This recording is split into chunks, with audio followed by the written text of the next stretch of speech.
Hi everyone, welcome to my channel. In today's video, I'm super excited to share with all of you my first impressions and 3 looks using the brand new Pat McGrath Celestial Odyssey palette. So this was the most significant portion of Pat McGrath's holiday release, and I really love the palette that she released last year, the Celestial Divinity palette. If you guys have watched my Pat McGrath rankings video, that is one of my favorite Pat McGrath palettes of all time. So I was so excited when this dropped. I picked it up right away. It has taken a little while to actually get to me in the mail, but now it's here, so I'm super excited to share with all of you swatches, a few looks, and my first impressions. So if you're interested in learning more about this palette, then just stick around. So first off, let's talk a little bit about packaging. So the palette comes in a matching box. On the back, it has all the ingredients, and you just slide this part open. And this is what the palette itself looks like, with all of the shade names on the back. The opening of the palette is magnetized, and inside you have a large mirror and 18 shades. Compared to her normal palettes, which come in what she calls her black lacquer packaging, her holiday mega palettes are definitely much less luxurious in feel. So this is a cardboard outside packaging. And all of these shades are in a pressed powder formula, so you don't have any of her special shades, which tend to be in a baked formula. That said, this is 18 shades for $78, so while still very pricey, it's a really great deal for Pat McGrath palettes. Typically, her 10-pan palettes are $125. Comparing this with last year's palette, you can see it has a red color story instead of last year's pink. The palette itself is also a tad bit smaller, but that's simply because last year she had all of the rows evenly spread out, whereas this year she does have her logo right here in the middle, so it's a little bit more of a starburst pattern. Last year's palette also is a lot thinner than this year's palette. And you can see that in last year's palette, the black cardboard is visible, whereas it's not in this year's. Overall, I would say I do feel like she tried to make this year's palette a little bit more luxurious in feel.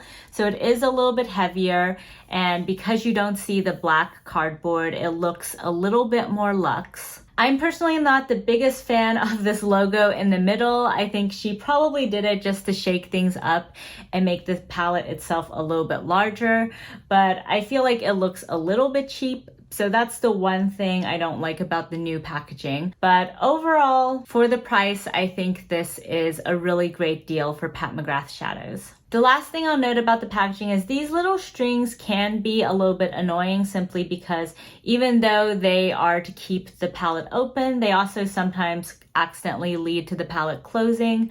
So if you end up having those problems, you might want to just cut these strings. But let me know in the comments below whether you guys like this new packaging or think the old one looks better. So with the packaging out of the way, let's get into swatches of all these beautiful shades. So I'll be swatching this palette left to right, top to bottom, and all of my shade descriptions will come from Temptalia. So here we have the first 4 shades. Saturn Sunset, a medium reddish plum with a matte finish. Rose Venus, a medium copper with warm, more orange undertones and a metallic finish. Gold Galaxy, a deeper yellowy gold with subtle warm undertones and a bright metallic finish. And one of my favorite shades in the palette, Noir Moon, a rich inky black base with multicolor pearl throughout, predominantly teal, emerald green, and violet. Hopefully you can see that multi-dimensionality there. And here we have the next 4 shades, a very neutral set, starting with Bronze Nova, a light golden bronze with strong warm undertones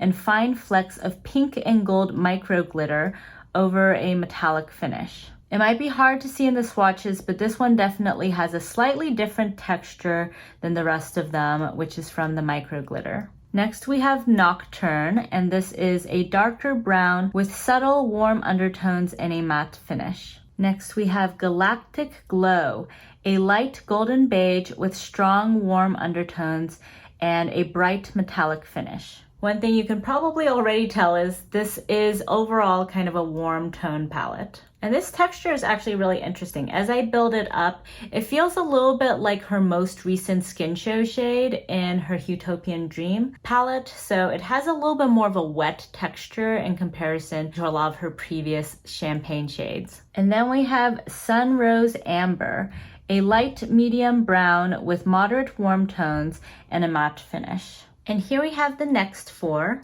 Starting with Lotus Luxe, a medium red with warmer undertones and fine gold and pink micro sparkle. I actually already have this shade in my collection from the Golden Opulence palette. Next we have Lunar Haze, a very light silvery mauve with warm undertones and a metallic sheen. Then we have Electric, a medium dark pink coral with subtle warm undertones and a matte finish. So Electric looks a lot like the first shade that I swatched, so let me just quickly give you guys some comparison swatches. So on the top we have the first shade in the palette, and on the bottom we have Electric. So you can definitely see in the swatch there's a little bit of a difference. The one on the top is a little bit deeper, a little bit more plummy, but on the eyes I think these look very, very similar. And now for the last pinky shade, Heavenly Body, which, sorry, that was a terrible swatch. Here we go. Okay, Heavenly Body, which is a medium pink with warmer undertones and flecks of cooler pink and gold sparkle over a shiny metallic finish. This shade is interesting in that I feel like it doesn't have a ton of base pigment. It almost looks like a really pigmented highlighter or blush. So it's quite unique compared to the rest of these. So here we have the first four shades on the bottom row. Starting with Bronze Eclipse, a rich bronze with moderate warm undertones and a smooth metallic sheen. Next we have Solar Flare, a very light orange with moderate warm undertones and lighter peachy gold shimmer. This one kind of reminds me of this previous shade over here in terms of being much more satin and pearly in finish in comparison to the pretty strong metallics we're getting in the rest of the palette. Next up we have Nirvana, a deep blue teal with cool undertones and a smooth metallic sheen. This is also one of my favorite shades in this palette. It's really pretty and very unique. Next we have Corrupt Copper, a rich molten copper with strong warm orange undertones and a pearl-like sheen. And here we have the last two shades. Palladium, which is a darker pewter gold with strong warm undertones and a metallic sheen. This one almost looks slightly silver on my skin. And last but certainly not least is Citrine Envy, a bright metallic grass green with lighter, warmer gold sparkle over a shiny metallic finish.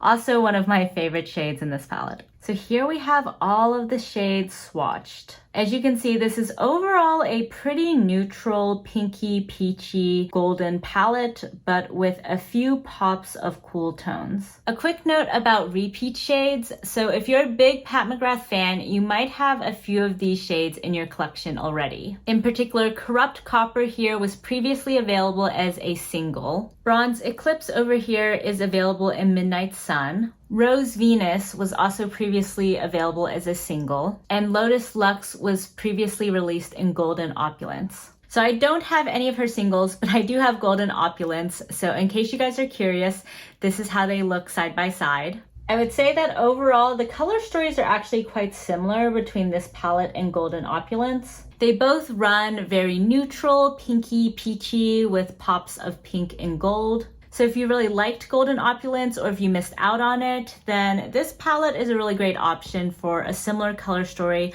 but with a lot more shades and with a few pops. In case you guys are curious, here's the comparison with last year's palette. So you can see that last year there were a lot more purples, whereas this year we have a lot more brown. I would also say last year there were more dual chrome shades, whereas for this year's palette, I haven't really noticed any shifts in the shades. Another quick note about packaging though is I just realized this palette is fully cardboard, whereas for this one, the black component is plastic. So I do think that makes this one look slightly more luxurious, but of course this one might be a bit more eco-friendly. Overall, I would say looking at this color story, last year's was maybe a little bit more of a fit for my personal preferences, in that this one does have a lot of shades that look quite similar to it, but I think you can still create a lot of fun looks using this palette. So without further ado, let's go into the first two looks. So to start things off, I'm gonna go in with my Wayne Goss number 16 brush into this brighter pink shade. And I'm just gonna lay this down as an initial transition color on this eye. And today I just have concealer down as a base. So when you first apply this, it looks pretty pigmented, but it actually blends out pretty easily. Now with my Wayne Goss number 17, I'm going into this slightly deeper pink shade. And I'm concentrating this a little bit closer to the lash line. Let's see if we can see much of a difference between these two. I guess the second one is ever so slightly more plum in undertone, but they're honestly looking very similar on the lids.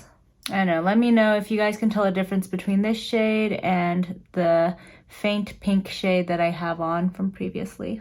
Blending that along the crease as well. If I look really closely in pan, I see that this shade, unlike the first shade, does have a tiny bit of sparkle in it, so it's not completely matte.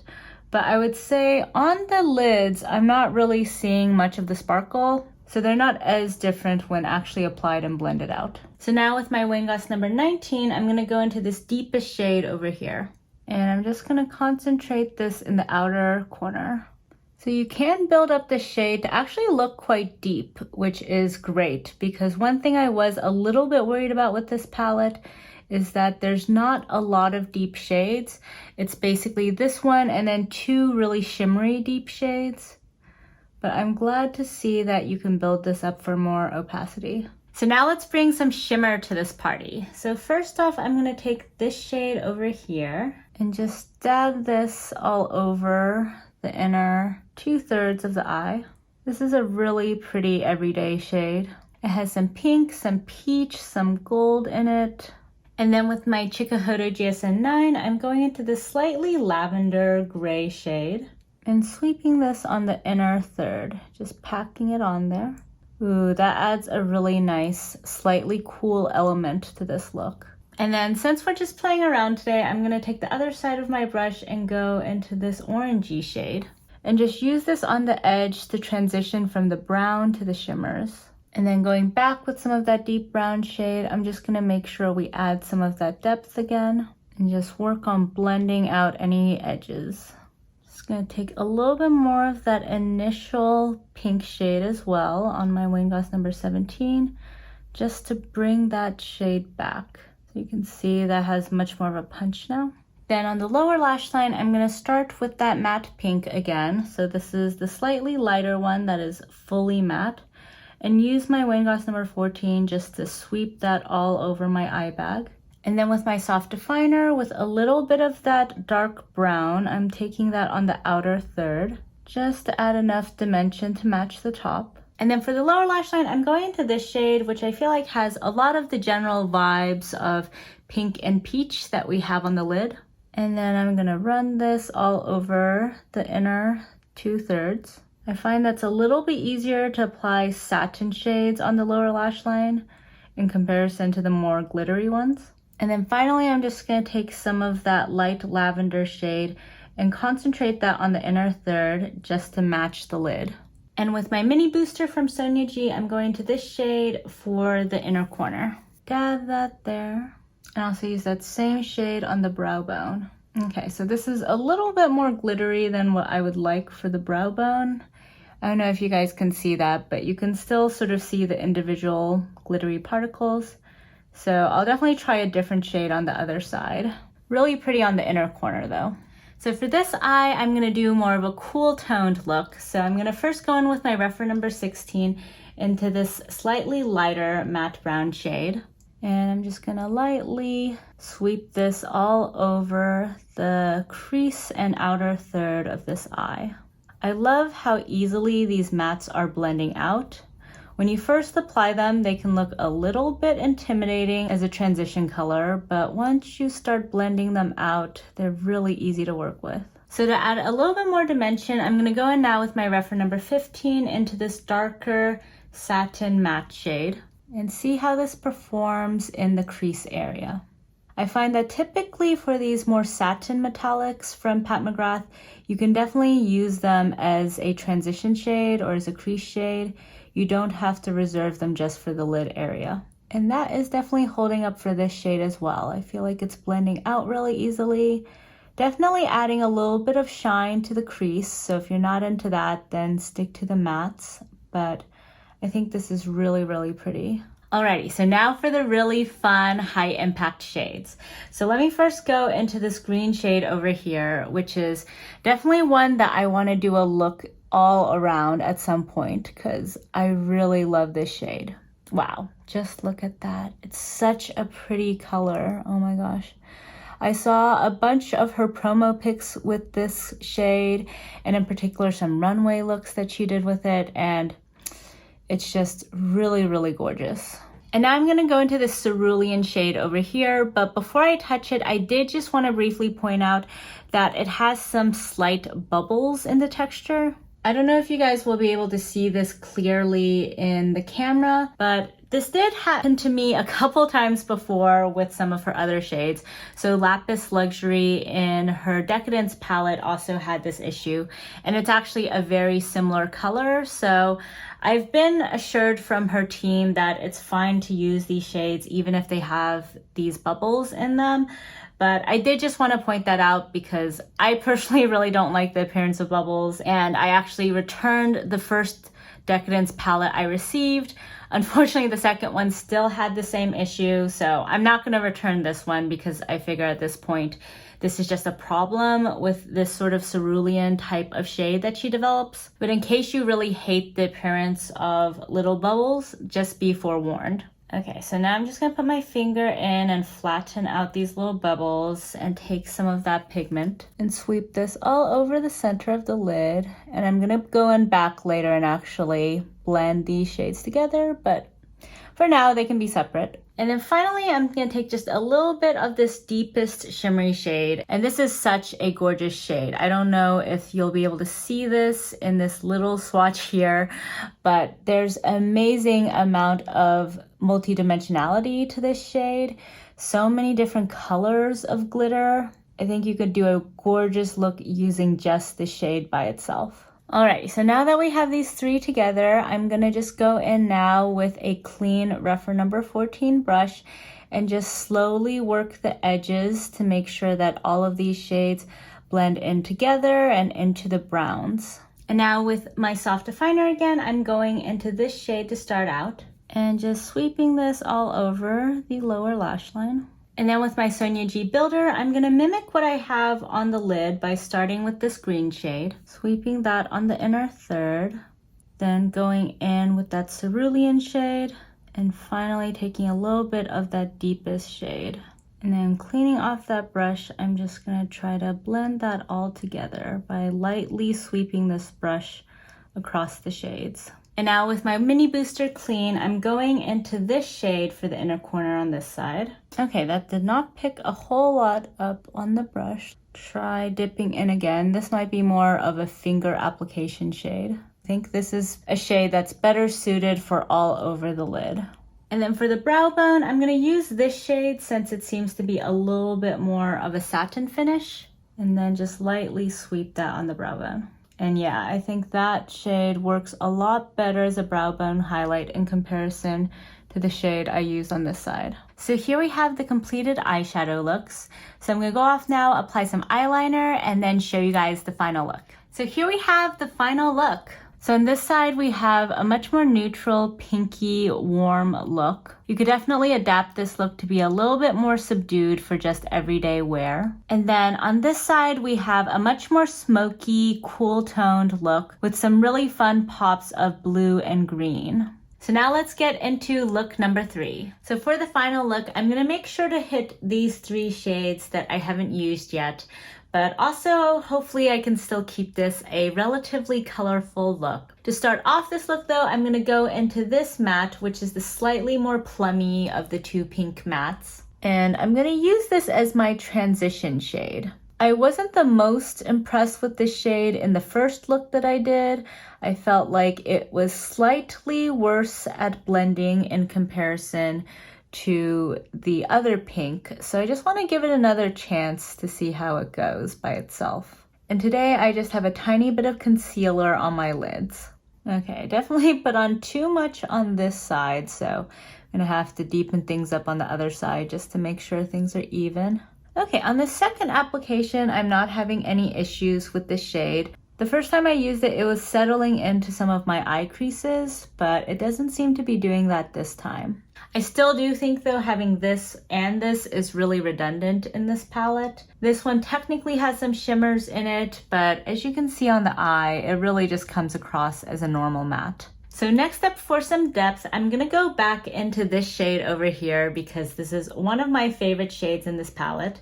So I'm just gonna take some of that on a finger and lightly dab this on the outer corners of the lids. There is some fallout with this shade, but to be expected given how glittery it is. So I'm just gonna tap that in, and I think this will also help this look really match well with the dress that I have on today. All right, so definitely a decent amount of fallout, especially on this side. So if you're using the shade, maybe do your base afterward if possible. So now with a brush, I'm just gonna lightly try to blend the edges of this shade using my Wayne Goss number 19. And now with my finger, I'm gonna take a little bit of this pink shade and tap this on the middle and try to just cover that area on the border with that deeper shade. I want these two colors to meld together. And then with my builder brush, I'm gonna go into this peachy shade and sweep this all over the inner third. And that really blends very nicely into that pink shade. And then with my mini booster, I'm going into this gold shade and putting this on the inner corner and brushing this over the inner third. I do have some gold on my dress today, so I wanna make sure the gold in the look pops. And then going back with my Wayne Goss number 19, I'm just gonna blend out the edges. I do sort of wish there were a black shade or just a cooler toned deepening shade, because I do feel like that would really help with using this highly sparkly shade. So now for the lower lash line, I'm gonna start again with this shade on my Smooth Definer from Sonia G and just sweep this all over the lower lash line. Then going back in with my builder brush, I'm gonna dip into this pink shade and sweep this all over the center of my lower lash line. Then quickly cleaning that off, I'm going lightly into the deep shade and concentrating that on the outer third. And then finally with that same brush, I'm going into the peachy shade and just sweeping that in the inner third. So now to finish this look, I'm gonna just dab into this shade, which I feel like is a little bit more like a glitter topper. And I'm just gonna scatter this on the center area where I feel like there's a little bit of a harsh line at the moment. Alrighty, so here is the finished eyeshadow. So I'm gonna go off, add some liner, and then be back with my initial impressions about this palette. Overall, I really love this look and how well it matches with my dress, and I also really enjoyed the previous two looks that I did. Throughout all of the looks, the quality of these shadows was just impeccable. I feel like all of these are truly Pat McGrath quality, even though they're in much smaller pans, and even though this is a lot less expensive than her Mothership palettes. Of course, you don't have any special shades here, but you do have a lot of shades that can still spice up your look. In particular, I really love the multicolored glitter in this shade over here.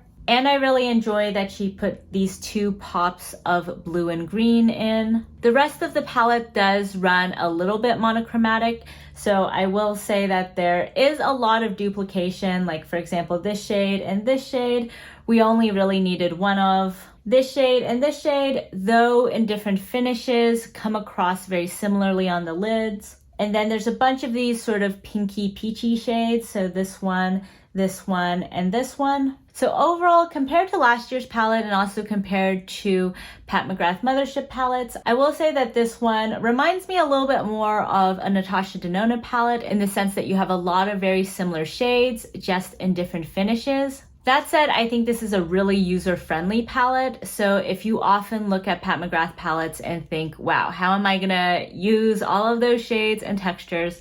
I think this is a really great palette to start out with. As you can see from the swatches here, basically if you take out this shade, and this shade, you're left with a really neutral color story. I would say that the pinky peachy look that I did earlier is probably the most common look that you'll get out of this palette. That said, you could also do something that's really neutral and everyday friendly by just going into, say, this mid-tone brown shade and one of these lighter champagne shades. You can then add a little bit of depth with either this matte or this shimmer shade. And then if you're gonna take that look from day to night, you can amp it up with some of these other metallics. Overall, I really love this palette and think it's so perfect for the holiday season. I think it's a great gift, especially if you're not sure what kind of looks the person likes to do.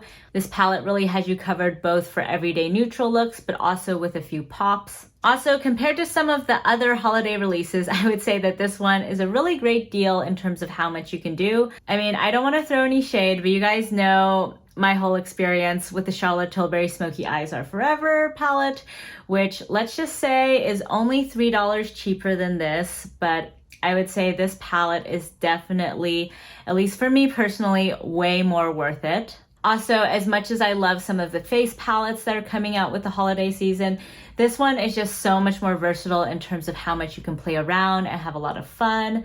So if you are interested in Pat McGrath palettes, if you like her formula, I would definitely suggest checking this out. That said, if you have some of her palettes with relatively neutral color stories, like if you picked up Golden Opulence while it was still around, or if you have the Sublime palette, I will say that most of the shades here you probably have in some form. In that case, what you're really getting is these three over here. But if you don't have either of those palettes, or if you just really, really love those sorts of shades and don't mind having more of them in your collection, then I think this is a really great palette to pick up. I would love to hear your guys' thoughts in the comments below. Let me know what you think about this palette, if you're picking it up, and if you have, how you've been enjoying it. Thank you all so much for joining me today, and if you liked this video, please give it a thumbs up, and if you haven't already, please subscribe to my channel.